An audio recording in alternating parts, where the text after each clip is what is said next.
Musique, Frédéric Huttman.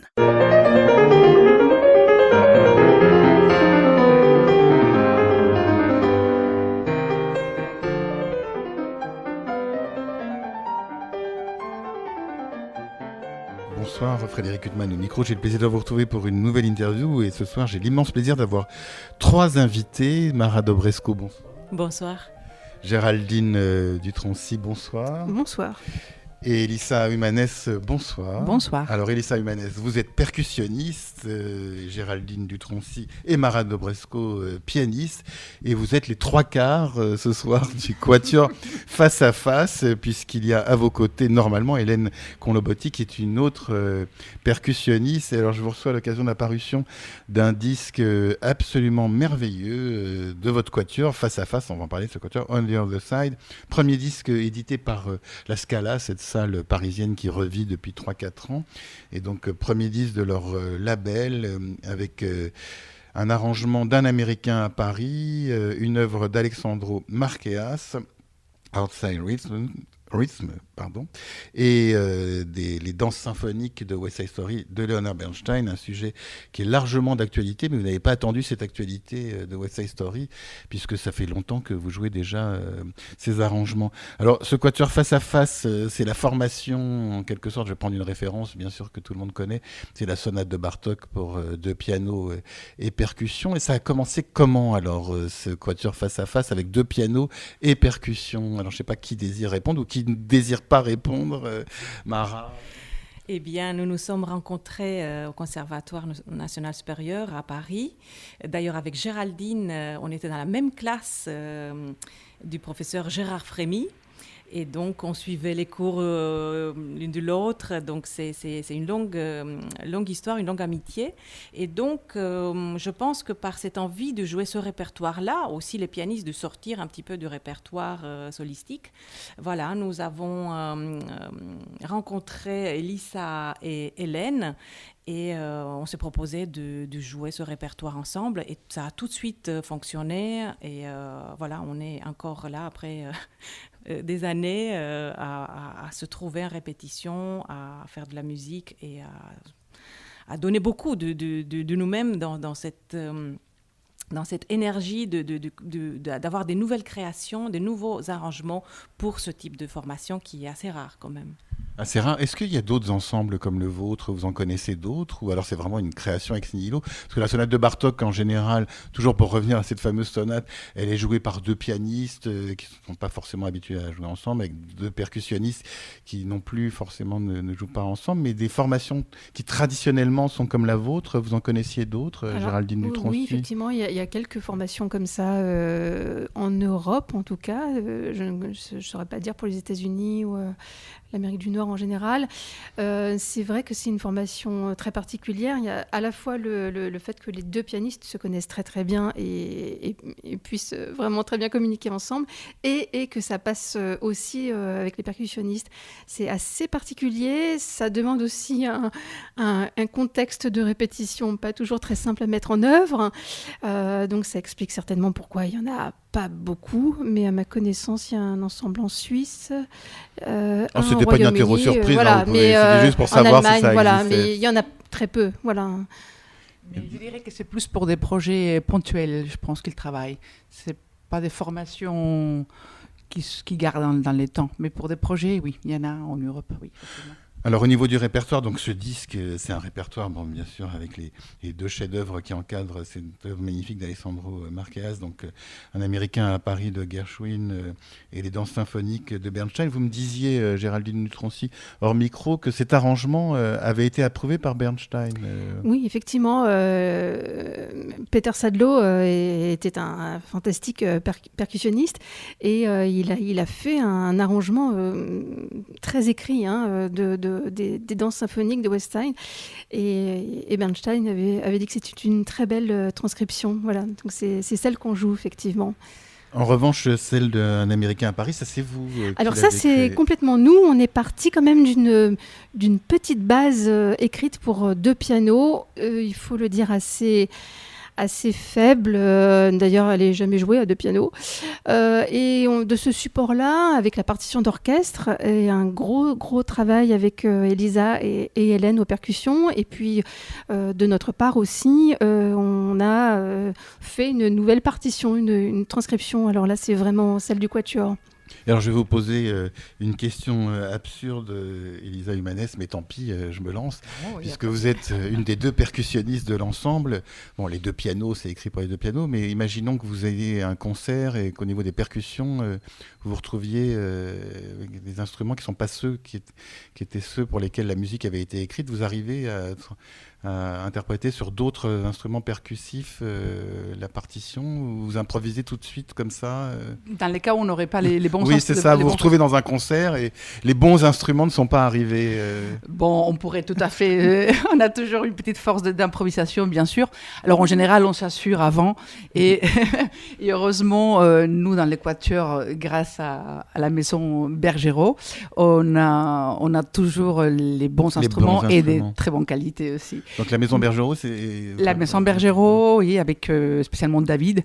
Il nous prête les instruments et on est ravis de pouvoir jouer sur ces instruments on a la confiance et on sait qu'ils vont être de bonne qualité. Et vous, la percussion, c'était vraiment un rêve d'enfant? Vous avez commencé par un autre instrument? Moi, j'ai commencé justement par le piano, mais très tardivement aussi. Et la percussion, c'était quelque chose que j'aimais bien. J'aimais beaucoup quand j'étais petite et que j'ai développé plus tard. Donc, j'ai commencé quand même par le piano. Alors, ce qu'il y a de formidable, notamment dans cet arrangement de West Side Story, c'est que ça fait ressortir quand même, parce qu'on est tellement habitué à écouter la version orchestrale avec chant, que quand on écoute cette version de piano et percussion, ça fait ressortir vraiment les idées, enfin, la modernité, c'est un peu un cliché, mais l'écriture de Bernstein, enfin, vraiment, on a l'os de l'écriture. Ça fait vraiment ressentir toutes les influences, en fait, que ce soit Bartók, justement, ou Stravinsky, ou d'autres, et avec le côté jazz. Oui, je pense tout à fait. De toute manière, Bernstein était un extraordinaire musicien et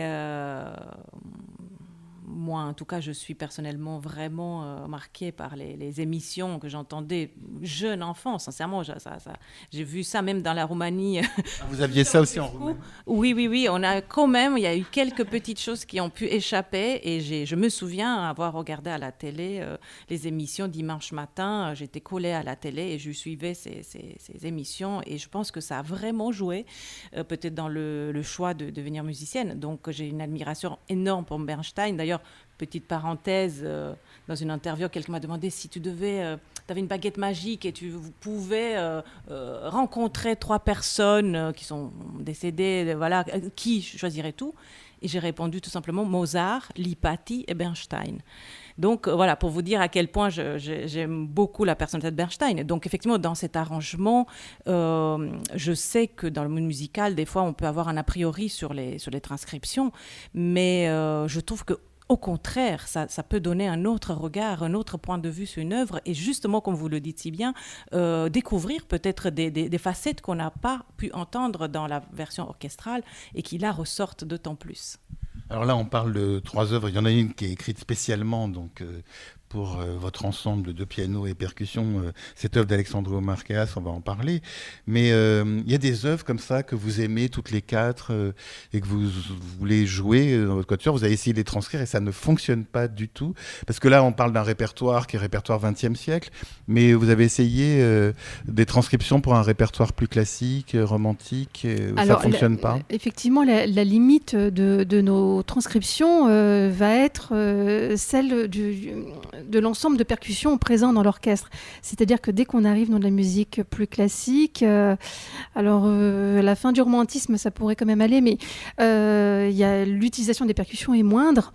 Et donc là, en fait, les 2 pianos, il n'y aura jamais trop de soucis, puisque nous, on remplace énormément les cordes et tous les vents. Mais c'est vrai que l'intérêt de notre quatuor, c'est que la percussion puisse s'exprimer totalement. Et voilà, c'est évidemment dans la musique américaine,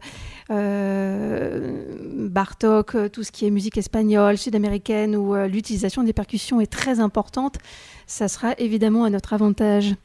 C'est là la limite pour nous de transcrire.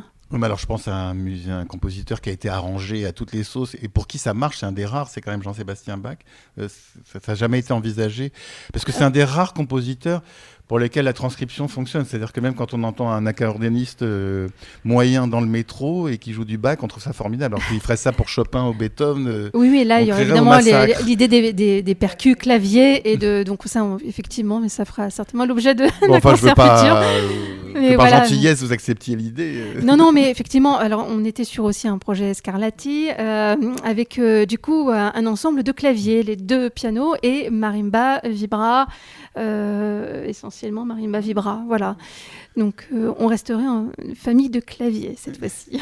Alors Mara Dobresko, que j'ai eu le plaisir de recevoir à plusieurs reprises, c'est jamais assez, mais alors, on avait parlé de Dinu Lipaty justement, ce qu'il y a d'émouvant, c'est que vous revenez toujours à Dinu Lipaty, et vous, on connaît votre répertoire qui est à la fois classique, romantique et puis très étendu par la curiosité, mais donc là vous vous aventurez dans ce quatuor face à face dans un répertoire qui n'est pas celui qu'on a déjà évoqué, mais vous, Géraldine du Troncy, ce répertoire contemporain, c'est un répertoire qui vous est plus... Non pas qu'il ne soit pas familier, mais je vous ai connu dans d'autres répertoires. Vous, Géraldine du Troncy, c'est un répertoire qui vous est plus familier, le répertoire contemporain? Alors oui, je baigne dedans depuis de nombreuses années, depuis que j'avais eu la chance de travailler avec Pierre Boulez et l'ensemble intercontemporain. J'étais toute jeune, j'étais encore au conservatoire. Et c'est... à l'époque, c'était Florent Boffard qui était aussi oui, dans exactement, oui. Donc vous avez travaillé à ses côtés. Voilà. Et d'ailleurs, un de mes premiers claviers d'orchestre, le Grand Macabre de Ligeti, où j'étais au Célestat et clavecin, j'ai eu les conseils de Florent. Je me souviens très très bien de ce moment. Et voilà, je travaillais effectivement avec beaucoup d'ensembles de musique contemporaine, l'intercontemporain. J'ai passé 2 ans avec le Klangforum à Vienne. Et je me sens à la maison dans les ensembles de musique contemporaine. Et alors, je me retourne vers vous, Elissa Humanez. Bon, vous, en tant que percussionniste, vous, ça fait partie de votre ADN. Oui, effectivement, nous, on est mené vers ce répertoire-là, naturellement. Mais pas que ça. Moi, j'aime bien aussi toutes les musiques du monde, les musiques qui en général, qui dansent, qui nous font danser. D'ailleurs, j'aime beaucoup la danse. Je danse moi-même aussi. Donc, la musique contemporaine, mais pas que ça. Mais effectivement, le travail dans les ensembles, comme Ars Nova depuis plus d'une quinzaine d'années, l'ensemble Variance et d'autres. Et oui, nous mène plus vers la musique contemporaine. Et alors, on est frappé quand on écoute votre disque par l'ensemble que ça constitue, et puis le rythme, la mise en place, ça doit être quand même un travail de Romain, je ne sais pas. Je ne sais pas qui désire répondre ou ne pas répondre. Alors effectivement, la mise en place avec 2 pianos et 2 percussions, c'est un gros travail. Alors déjà, ne serait-ce que les 2 pianos qui doivent être parfaitement ensemble, et associer 2 pianos à la percussion a un effet absolument incroyable. C'est-à-dire que même quand Mara et moi sommes parfaitement ensemble, au millimètre près, rien n'est gagné encore avec la percussion parce que ça correspond à d'autres gestes. Donc il y a aussi à la fois le travail purement pianistique, du geste pianistique qui doit être ensemble. Et là, je dois dire que c'est quand même très rare d'avoir une partenaire. J'ai fait pas mal de 2 pianos aussi. C'est pas toujours évident d'avoir une partenaire qui marche aussi bien dans l'équilibre du 2 pianos. Et alors après, il faut associer les percussions avec des gestes très très différents, que ce soit le glockenspiel qui doit être avec nous, ou évidemment la timbale, la grosse caisse. Donc c'est toute une aventure, mais on met beaucoup d'énergie et c'est un travail formidable. Écoutez aussi, mais alors cette œuvre de Gershwin, Un Américain Paris, c'est le quatuor qui a fait les arrangements. Comment ça s'est fait? Vous avez écrit à la table ou alors vous avez fait ça en jouant ensemble? Ça s'est fait un peu en 2 parties, comme Géraldine l'expliquait tout à l'heure, c'est-à-dire qu'on avait la base des 2 pianos écrites par Gershwin lui-même. Et donc, du coup, comme il y a la version orchestrale aussi, avec Elissa, Hélène, nous avons écouté maintes fois la version de l'orchestre et puis on a essayé de trouver qu'est-ce qui était le plus justicieux dans le choix d'instruments. Des fois, on changeait par rapport à ce qu'à l'orchestre, parce qu'effectivement, avec les 2 pianos, malgré tout, la patte sonore n'est pas la même que celle des cordes. Et voilà, il y a eu vraiment beaucoup d'essais. Ça s'est fait beaucoup en répétition, en fait. On essaye les choses, on écoute et on discute entre nous jusqu'à ce qu'on arrive à trouver vraiment la version qui nous plaît.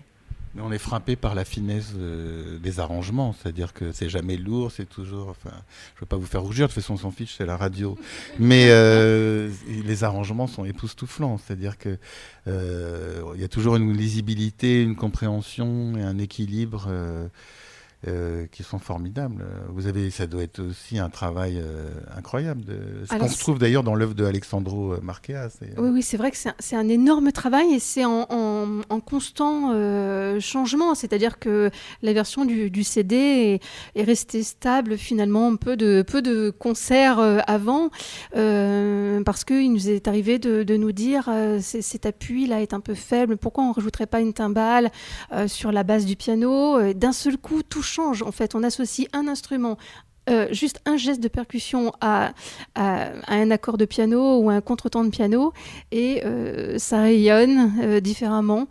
Donc c'est un très très long travail et je pense qu'il faut toujours on a toujours à l'esprit l'idée qu'on peut chercher quelque chose d'autre, s'améliorer et en gardant l'ossature, la trame du compositeur et de la musique.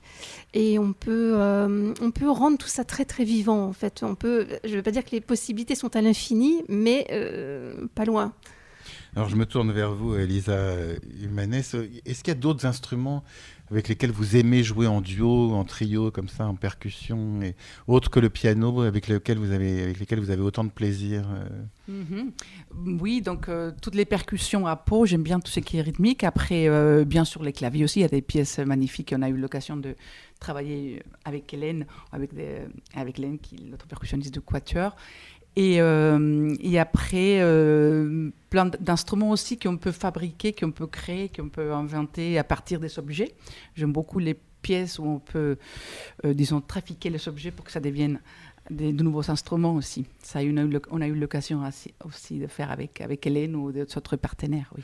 Alors, on n'a pas parlé encore vraiment de la pièce d'Alexandro Marqueas, qui est une sorte d'hommage aux deux autres œuvres. Enfin, je ne sais pas comment il l'a conçue, mais si c'était ça le but.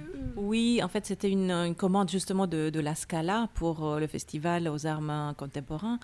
Et donc, il s'est inspiré des rythmes, surtout présents dans West Side Story de Bernstein, mais d'une manière très, très fine. Même nous, dans le travail, en fait, après des semaines de travail, on se dit « Ah oui, mais c'est ça, c'est ce rythme-là », parce que c'est tellement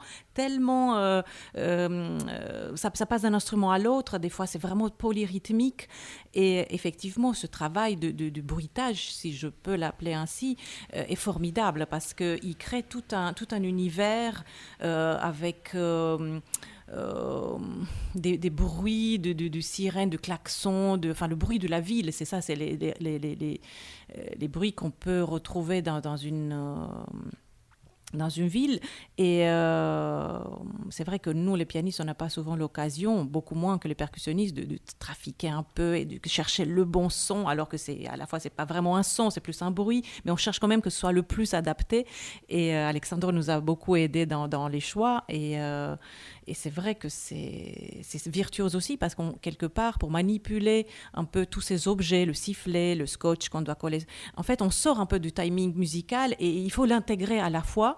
Et là, Géraldine, qui a beaucoup d'expérience, m'a toujours aidée, m'a dit il faut calculer, c'est sur un temps, c'est sur un contre-temps qu'il faut que tu gères le geste, effectivement. Et c'était tout à fait ça. Donc, on intègre en fait même toute cette manipulation, comme les marionnettistes quelque part, dans le travail musical pour que ce soit vécu. Et je pense que pour le public aussi, quand c'est intégré organiquement, en fait, même le public, ça ne devient pas juste un scotch à mettre dans le piano, c'est un geste qui va avec la musique, en fait.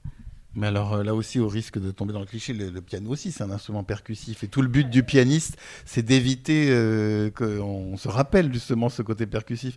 Et le fait, par exemple, je me retourne vers vous, Géraldine Dutroncy, le fait de jouer avec des percussionnistes, c'est pas un piège aussi Alors non, curieusement, l'association des deux pianos aux percussions nous rend encore plus lyriques et on se sent divinement plus libre de l'aspect percussif. Blague mise à part, il il y a effectivement le côté attaque, mais on a aussi dans le quatuor, que ce soit dans les transcriptions, particulièrement dans les transcriptions ou dans d'autres œuvres, on a justement un rôle dans l'orchestre de remplacer les cordes, de remplacer les vents. Donc notre rôle lyrique est d'autant plus facile que l'aspect percussif va être pris en charge par les percussions. Alors, quand on regarde tout le répertoire de votre quatuor sur votre site internet, il y a beaucoup d'œuvres. Alors, je ne sais pas si c'est des œuvres qui sont forcément avec percussion, c'est pas des œuvres uniquement pour deux pianos. Quand on voit, par exemple, le Sacre du Printemps, c'est une transcription pour deux pianos uniquement, ou alors il y a des percussions Enfin, je ne sais pas, je vous pose la question. Oui, c'est une œuvre à laquelle nous avons pensé. On avait un projet de la faire, mais bon, pour des histoires de droit. Même de droit, oui. Oui, ouais, ça n'a pas pu se Seule la version réaliser. pour 4 mains est autorisée, Voilà. en fait. Mais sinon, il y a des œuvres, oui, qu'on a interprétées avec une partie électronique, par exemple, comme l'œuvre de Philippe Leroux. Et puis, ce qui est formidable avec ce type d'ensemble, c'est qu'à chaque pièce, il y a d'autres instruments de percussion, ce qui fait qu'il y a aussi des changements de plateau qu'il faut toujours avoir en mémoire quand on calcule les timings de chaque concert, parce que chaque compositeur va choisir un univers autre de percussion. Et voilà, il n'y a pas deux pièces qui ont le même instrumentarium de la part des percussions. Et alors, comment vous choisissez le répertoire ? C'est un vote à 4 ? C'est quoi ? Alors, on a établi plusieurs types de programmes. Le grand programme avec la sonate de Bartók, évidemment, première œuvre. C'est quand même une œuvre... c'est inusable, cette œuvre. C'est un chef-d'œuvre dont on ne se lasse pas comme auditeur. Ah non, c'est ni comme interprète, évidemment. D'ailleurs, ça fera partie de notre retour au Festival Piano Lille au mois de juin 2022. Et là, par exemple, on l'a associé dans ce programme avec le concerto pour deux pianos solistes de Stravinsky, qui est une œuvre géniale, absolument géniale, assez rarement jouée, qu'on a déjà joué plusieurs fois avec Mara. Donc on a un certain nombre de programmes. Il y a effectivement le programme que nous avons appelé tendrement américain, qui est évidemment le programme du CD, du Quatuor. Il y a des programmes de musique contemporaine. À vrai dire, le programme dépend surtout de l'envie de l'organisateur. C'est vrai que l'année 2018 a été beaucoup consacrée à Bernstein, évidemment. Voilà, ça dépend un peu des organisateurs et des circonstances, on va dire. Et alors, il y a une œuvre d'Oscar Strasnoy aussi, si vous pouvez en dire quelques mots. Je ne sais pas, Elissa Holmes. C'est une œuvre qui écrit Oscar, très courte, mais très vive, inspirée des musiques argentines, des tangos de son pays natal. Mara, il connaît bien le compositeur, peut-être qu'il peut en parler plus. Oui, c'est-à-dire que je connais Oscar depuis pas mal d'années. J'ai joué quelques-unes, enfin, je suis dédicateur de quelques-unes de ses œuvres, mais surtout, nous avons aussi participé à un projet au Festival d'Aix-en-Provence sur l'opéra Un Retour. Et donc, il connaissait très bien le quatuor. Et ça faisait un bout du temps qu'on parlait d'une œuvre qu'il pouvait écrire pour nous. Et voilà, il nous a écrit ce tango, donc inspiré effectivement, comme disait Elissa, de la musique sud-américaine. Et je pense que oui, nous allons le rejouer dans des programmes futurs. Et avec la notoriété de votre quatuor, là, vous passez des commandes. Comment ça se passe à des compositeurs vous choisissez, ou alors c'est au gré des commandes qui vous sont passées à vous? Mais il y a aussi des compositeurs qui viennent vers nous. Heureusement, voilà, ils ont envie d'écrire pour le quatuor et nous sommes toujours très contents de découvrir cette musique. C'est toujours une grande aventure de créer une toute première version d'une œuvre. Et donc c'est un peu dans les deux sens. Comme Géraldine travaille aussi beaucoup avec des compositeurs, moi, même si c'est pas vraiment effectivement comme vous l'avez dit tout à l'heure, Je voulais pas dire que vous étiez loin de ce répertoire, mais je vous ai connu dans beaucoup d'autres répertoires. Oui, c'est vrai que je joue aussi de la musique romantique ou classique ou pré-classique. Mais par exemple, pour donner un exemple, c'est vrai que le prochain disque en solo, il y a 2 créations. Et c'est vrai que ce frisson de jouer pour la toute première fois l'œuvre devant le compositeur, ça reste extraordinaire quand même.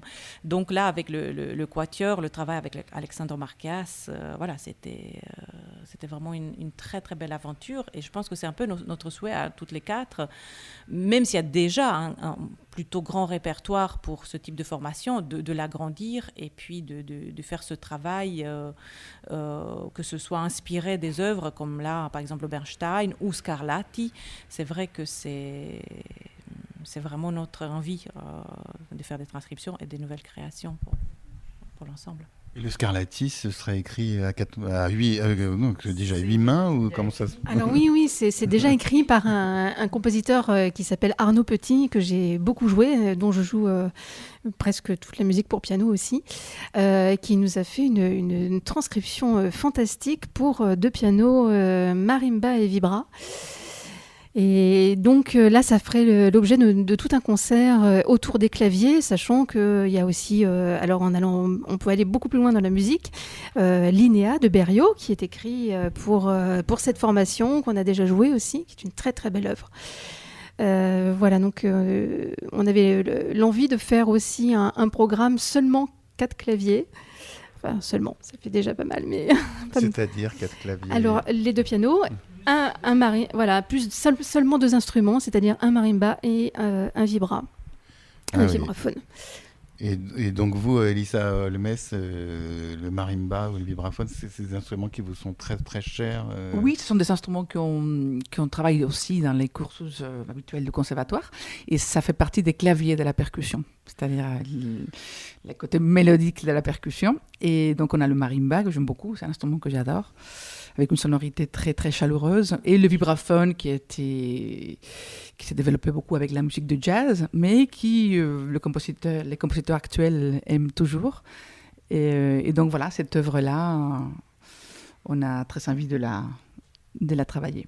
Et du jazz, vous en écoutez à part ça, pour vous guider, ou vous avez travaillé avec des percussionnistes de jazz ou des batteurs J'ai pas fait trop de jazz, j'aime beaucoup, j'écoute beaucoup. Disons, je peux dire que c'est peut-être la radio, c'est faire qui est toujours à la maison. On écoute beaucoup de jazz. Je dirais que j'écoute plus presque que de la musique classique.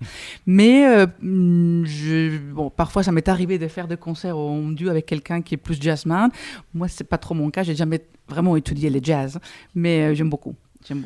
Alors on parlait hors micro de la complexité quand même de répéter pour votre ensemble, parce que déjà répéter 2 pianos, mais en plus avec 2 percussionnistes, faut trouver l'espace, faut trouver les instruments, et vous avez trouvé un lieu. Oui, on travaille actuellement pour l'instant depuis quelques années déjà à Issy-les-Moulineaux. C'est le conservatoire où j'enseigne, la CRD d'Issy-les-Moulineaux, qu'on remercie d'ailleurs, sa directrice Isabelle Fernier, et toute l'équipe qui met à notre disposition une salle avec 2 pianos pour nos répétitions.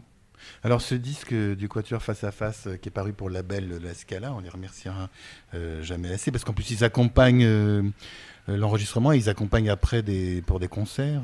Oui, c'est ça. C'est un sort d'écosystème, c'est-à-dire que ça a été pensé comme ça par l'équipe, par Rodolphe Bruno Boulmier. C'est pas seulement sortir un disque, mais c'est accompagner l'artiste vraiment depuis la création du projet, une fois le disque il est sorti, en proposant quelques concerts à la sortie. Donc c'est formidable, parce que souvent c'est un serpent qui se mord la queue, on n'a pas de concert, donc on ne peut pas sortir le CD, on n'a pas de CD, donc on n'a pas de concert, etc., sans parler de l'aspect financier. Donc là, je trouve que c'est formidable, c'est à la fois courageux et extraordinaire d'avoir pensé à ce système-là. Et voilà, avec le Quatuor, on est très, très honorés. On remercie beaucoup Rodolphe Boulmier et toute l'équipe de Scala Musique de nous avoir donné la chance de sortir ce tout premier numéro de la longue série qui est annoncée pour cette année. Disque qui a été enregistré au Louvre-Lens, on entend les applaudissements, parce qu'il est quand même d'une très belle lisibilité aussi quand on le met sur sa chaîne chez soi. C'était très compliqué cet enregistrement. Les ingénieurs du son ont eu une tâche particulièrement difficile. Je vais laisser la parole à Géraldine, mais je dirais qu'il n'y en avait que deux versions, donc il n'y avait pas non plus trop le choix des prises, parce que c'était une journée aussi marathon, avec un concert scolaire dans l'après-midi et 2 concerts le soir avec toutes les matos. Donc voilà, il faut dire que c'était sportif. Mais je laisse à Géraldine. Partant de Covid en plus. Oui, ça, oui. Alors non, mais je dirais que là, l'oreille de l'ingénieur du son est primordiale. Et on a été toutes les 4 tout de suite convaincus du talent immense de Baptiste Chouquet, donc de la maison Bay Records, alors lui, Baptiste était présent toute la journée pour installer les micros, changer des choses, même au tout dernier moment. Effectivement, ensuite, en studio, on a seulement fait un peu de mixage et tout ça. Et c'est pas un enregistrement studio, donc effectivement, il n'y avait pas des choix de prise incroyables. Mais son oreille était vraiment primordiale. Je dois dire que pour les auditeurs, il y a quelque chose d'incompréhensible à vous entendre jouer chacune et ensemble comme ça. On se dit mais comment elles font? Quand vous vous retrouvez toute seule à votre piano, Mara, Géraldine, et vous vous retrouvez toute seule à vos percussions, c'est quoi? Parce que votre cerveau est quand même se retrouve concentré sur toute autre chose. Oui, mais à la fois, ça enrichit, évidemment, toutes ces expériences sont formidables. Et oui, moi, quand je retourne à mon piano, quelque part, je garde un tout petit peu cette idée de cette recherche orchestrale, de notre timbre. Et ce que j'apprécie énormément chez les percussionnistes, c'est ce côté un peu bricoleur comme ça. Ils arrivent toujours à mettre un petit truc comme ça, et puis à bouger, et puis à étouffer. Et c'est vrai que ça ouvre un imaginaire incroyable au niveau du son, de la qualité, de l'attaque. Donc, et puis, il y a une autre petite chose, c'est que avec les 2 percussionnistes, on se retrouve au même niveau. On arrive dans un concert et on découvre nos instruments. Ça, c'est vraiment une chose que les autres instrumentistes ne connaissent pas. Et c'est cette surprise de sur quoi on va jouer, quels sont les instruments. Et effectivement, toutes les 4, on découvre les instruments sur lesquels on va jouer le soir même du concert. Ah oui, c'est une belle réflexion, si vous voulez la compléter. Géraldine. Oui, mais effectivement, on a eu parfois des surprises, que ce soit du côté des pianistes, quand parfois on s'est retrouvé avec un quart de queue et un Steinway de concert, et là, Mara et Géraldine devant choisir qui jouerait sur le quart et qui jouerait sur le grand, ou des systèmes de timbales extrêmement différents. Là, je vais laisser la parole à Elisa. Voilà. Oui, donc ça nous est arrivé même des instruments qui, au début, avant de collaborer avec Bergerot, d'avoir des instruments qui manquaient, donc devoir aller au conservatoire les plus proches, parce que ça reste des instruments quand même classiques, mais bon, il fallait les trouver au conservatoire les plus proches de la salle du concert. Et effectivement, comme dit Géraldine, un autre système de timbales où les repères sont de côté gauche au lieu de côté droit, donc d'un coup, ça change toute la mémoire musculaire qu'on a au fur et à mesure des répétitions. Donc effectivement, oui, il y a un côté... il faut être ouvert à l'improvisation et à s'adapter. On a une capacité je crois, une forte capacité d'adaptation. Et alors justement, cette idée de disposition, vous êtes toujours disposés de la même manière, toutes les 4, ou alors vous inversez comment ça se passe? Il y a des habitudes? Là, ça va dépendre des programmes, ça va dépendre des salles. On s'est aussi retrouvé à faire une collaboration avec l'Opéra d'Avignon, avec les danseurs. D'ailleurs, c'était un très très beau projet. Où pour laisser la place aux danseurs, on avait changé la disposition des 2 pianos et les percussionnistes étaient derrière Mara.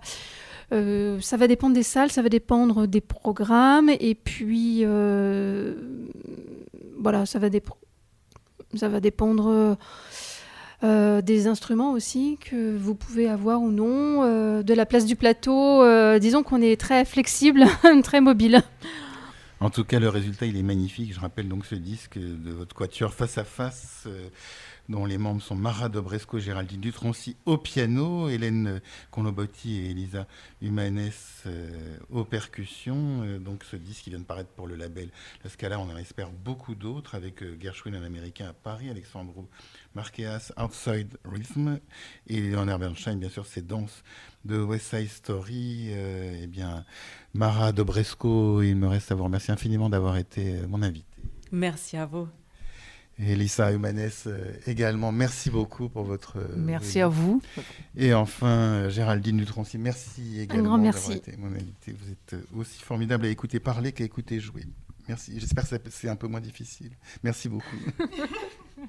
Pour illustrer cet entretien avec 3 des membres du quatuor Face à Face, je vous propose d'écouter ce quatuor pour 2 pianos et percussions interpréter les danses symphoniques de West Side Story de Leonard Bernstein. Bien sûr, je vous souhaite une très belle écoute de cette musique totalement enthousiasmante.